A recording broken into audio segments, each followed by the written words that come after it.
से ही दोस्तों प्याज एक ऐसी फसल होती है जो कम दिनों के लिए 50 से 60 से 70 दिन के बीच की जो फसल होती है, कंद वर्गीय फसल होती है ये।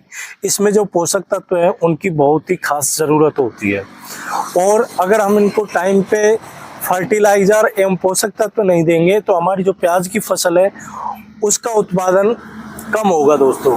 मोटाई है वो नहीं बैठ पाएगी। इसलिए जब भी जैसे ही रोपाई हो उसके बाद में आपकी फसल 20 से 25 दिन की होती है, 30 दिन की होती है, उस टाइम जो आप पहला पानी है आपकी फसल में लगाते हैं, उस टाइम कौन कौन सी सावधानियां आपको रखनी है, कौन सा फर्टिलाइजर आपको काम में लेना है। ये जो प्याज की फसल है जो मेरे पीछे आप देख रहे हो, इसकी रुपाई को आज 15 दिन हो चुके हैं, और हम इसमें जो आगे जो पहला पानी देंगे 20 या 25 दिन के अंतराल में हमको ये पहला पानी देना होता है रुपाई के बाद में। उस टाइम हम कौन कौन से फर्टिलाइजर दें, और फर्टिलाइजर के बाद में मान लो पानी के बाद में कौन सा स्प्रे हम करें, इसकी जानकारी हम आपको देने वाले हैं। इस अवस्था में कौन सा फर्टिलाइजर आपको काम में लेना है, कौन सी स्प्रे हम इस अवस्था में यूज करें।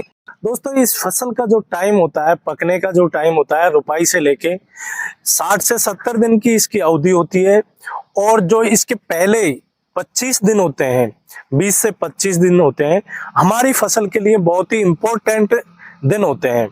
और ये टाइम में अगर हम लापरवाही करेंगे तो हमारे जो प्याज की फसल है ये अच्छी नहीं बनेगी, प्याज का कंद का साइज है वो अच्छा नहीं बनेगा।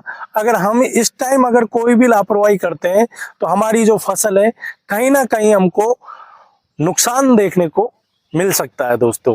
तो इस टाइम पे हमको कौन कौन से फर्टिलाइजर हमको इनमें चलाने हैं जिससे हमारे जो प्याज के कंद का साइज है वो अच्छा बने, फालर है जो इसके ये तना है वो अच्छा बने, मोटा बने, अच्छा बने, हेल्दी रहे, और हमारी प्याज है जब तक तैयार हार्वेस्ट के लिए तैयार नहीं हो जाती तब तक के कोई भी किसी भी प्रकार का रोग नहीं लगे प्याज में, और जो प्याज का जो साइज है वो अच्छा बने। इस वीडियो में मैं आपको जैसे ही हमारी फसल है प्याज की वो 25 से 23 दिन की हो जाती है तब कौन सा खाद हमको इसमें सिंचाई से पहले डालना चाहिए, और कौन सा स्प्रे हमको सिंचाई के बाद में करना चाहिए जिससे हमारी जो प्याज की फसल है वो एकदम हेल्दी रहे। दोस्तों मैं दिनेश निहालपुरा, और आप देख रहे हो फार्मिंग यूट्यूब चैनल खेतरी बता। जिन भी साथियों ने हमारा चैनल अभी तक सब्सक्राइब नहीं किया है तो प्लीज सब्सक्राइब करें, बेल आइकन जरूर दबाएं, जिससे जो भी लेटेस्ट वीडियो है किसी भी प्रकार की खेती से संबंधित वो सबसे पहले आपको मिले। दोस्तों जैसे ही हमारी जो प्याज की फसल है 25 से 35 दिन की हो जाती है, उस टाइम कौन सा इम्पोर्टेंट फर्टिलाइजर हमको इसमें देना होता है, उससे पहले मैं आपको एक चीज बता देता हूं। अगर आपकी प्याज की फसल में खेत में अगर खरपतवार है तो आपको उसको निकाल देना है। अगर आप खरपतवार को नहीं निकालते हैं तो उसकी वजह से जितने भी इंसेक्ट हैं, मच्छर हैं, मक्खी हैं, उनकी वजह से जो हमारी प्याज है उसमें रोग लगने की संभावना रहती है। दोस्तों हमारे बताए अनुसार अगर आपने बीसल डोज में, जैसे ही आपकी प्याज की फसल की बुआई के टाइम पे हमने बीसल डोज में आपको जो फर्टिलाइजर बताए थे, डीएपी बताया था हमने आपको, पोटास बताया था, इसके अलावा हमने आपको सल्फर है, माइक्रो न्यूट्रिएंट्स है, अगर उनको डाल दिया गया है तो 30 से 35 दिन की अवधि के बाद में हमको हमारी प्याज की फसल में एक हल्का सा पुश लग करने के लिए, यानी हमारी फसल अच्छे से चले तो उस टाइम हमको खाद की ज़रूरत होती है दोस्तों, पोषक तत्वों की हमारे प्याज की फसल को ज़रूरत होती है।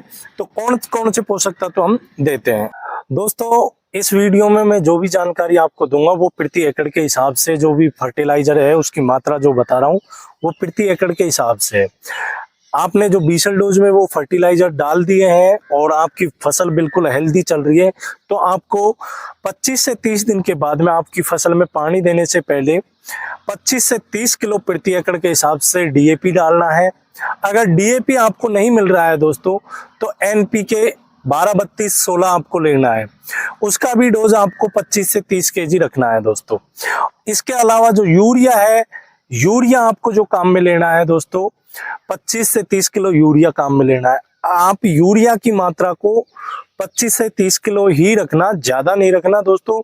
अगर आप यूरिया की मात्रा को ज्यादा रखोगे तो आपकी जो ये प्याज की बढ़वार है वो ज्यादा होगी, फालर है ये ज्यादा बढ़ेगी, जिससे जलेबी जो रोग है, पिछली बार काफी किसान जलेबी रोग से प्रभावित हुए थे। काफी किसानों की फसल है वो तबाह हो गई थी दोस्तों जलेबी रोग के कारण। उसको अगर आपको कहीं ना कहीं कम करना है या नहीं, बिल्कुल भी आपकी फसल में जलेबी रोग ना आए, उसके लिए आपको नाइट्रोजन है उसकी मात्रा कम लेनी है दोस्तों। आप इसको कम करके 15 से 20 किलो भी आप नाइट्रोजन यानी यूरिया खाद ले सकते हैं दोस्तों। अगर आप डीएपी डाल रहे हैं 25 से 30 किलो, इसके अलावा आप नाइट्रोजन की पूर्ति के लिए यूरिया 15 से 20 किलो आपको लेना है प्रति एकड़ के हिसाब से। दोस्तों आपको 1 से 1.5 किलो सल्फर डालनी है प्रति एकड़ के हिसाब से। और सल्फर के अलावा आपको सूक्ष्म पोषक तत्व, चाहे आपने बीसल डोज में जरूर डाल दिए हो, उसके बाद में भी प्रति एकड़ के हिसाब से 5 kg, चाहे आप किसी भी कंपनी का ले लीजिए, उत्तम का जो संपूर्ण आता है वो लीजिए, चाहे इफ्को की जो सागरिका आती है उसको आप ले लीजिए, किसी भी कंपनी का आप सूक्ष्म पोषक तत्वों की पूर्ति के लिए जो फर्टिलाइजर आते हैं, माइक्रो न्यूट्रिएंट्स आते हैं, उसका यूज कर सकते हैं। क्योंकि दोस्तों सबसे अहम भूमिका होती है हमारी जो प्याज की फसल 25 से 30 दिन की हो जाती है, उस टाइम सूक्ष्म पोषक तत्वों की होती है। जो कांदी है वो गल जाती है और नई कांदी बनना स्टार्ट होती है। तो नई कांदी अच्छे से तभी बनेगी जब हमारी जो प्याज की फसल है उसमें सूक्ष्म पोषक तत्वों की पूर्ति रहेगी। तब आपको दोस्तों 500 ml क्लोरोपाइरीफॉस आता है उसको लेना है दोस्तों, और इन्हीं खादों के साथ में मिला करके और आपके जो प्याज की फसल है इसमें छिड़क देना है। इसकी वजह से दोस्तों आप क्लोरोपाइरीफॉस आप डाल रहे हो, उसकी वजह से जो आपकी प्याज की जड़ों में जो भी शिकायत आती है, मान लो कोई भी फंगस इफेक्ट है या फिर कोई भी डिजीज है, वो नहीं हो लगेगी दोस्तों।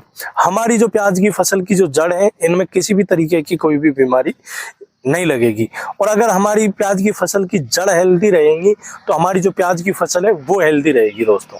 इन सभी फर्टिलाइजर को आपस में मिला लीजिए और आपकी जो खेत है प्याज का उसमें छिटक दीजिए। छिटकने के बाद में आपको पानी चला देना है। अलावा दोस्तों सिंचाई करते टाइम आपको ध्यान रखना है, सिंचाई ज्यादा नहीं करनी है दोस्तों।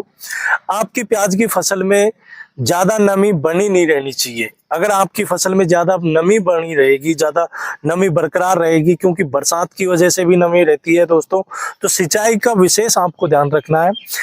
नमी ज्यादा रहने से जलेबी रोग जो होता है उसको वो ज्यादा अटैक करता है दोस्तों। ऊपर से उमस रहती है, बरसात की वजह से बदल रहते हैं, बरसात भी कभी कभी बरसात भी आ जाती है, तो इस वजह से आपको आपके प्याज की फसल है उसमें ज्यादा नमी नहीं बनानी है। बात करें किसान भाइयों तो इस टाइम इस अवस्था में हमको कौन कौन से स्प्रे हमारी प्याज की फसल में निकालने चाहिए। तो प्याज की जो फसल है दोस्तों उसमें इस टाइम आपको जो हरे कलर की जो इल्ली है, अगर उसका प्रकोप आपको दिखाई देता है आपकी प्याज की फसल में, तो आपको जो प्रोफेक्स सुपर आता है, हल्के जो कंटेंट आते हैं इंसेक्टिसाइड के, उनका आपको स्प्रे आपकी प्याज की फसल में निकालना है। इसके अलावा दोस्तों आप जो हमारे जो प्याज की फसल है इसमें किसी भी प्रकार का फंगस नहीं लगे, जलेबी रोग का जो अटैक है वो ना हो, इसके लिए आपको फंगीसाइड का स्प्रे निकालना है। फंगीसाइड में आपको कार्बनडेजियम है, मैनकाजेब है, इसके अलावा और भी कंटेंट काफी आते हैं, उनका स्प्रे आपको निकालना है आपकी प्याज की फसल में। अगर इसमें जलेबी रोग शुरुआत से ही दिखाई दे रहा है आपको 25 से 30 दिन के बाद में, तो आपको जो बायर कंपनी का नेटिवो आता है उसका स्प्रे आपको आपकी प्याज की फसल में निकालना है दोस्तों। किसान भाइयों इस वीडियो में हमारे द्वारा दी गई जानकारी अगर आपको अच्छी लगी तो हमारे फार्मिंग यूट्यूब चैनल खेती की बातें को सब्सक्राइब करें एवं हमारी जो ये जानकारी है इसको अन्य किसान दोस्तों तक जरूर शेयर करें।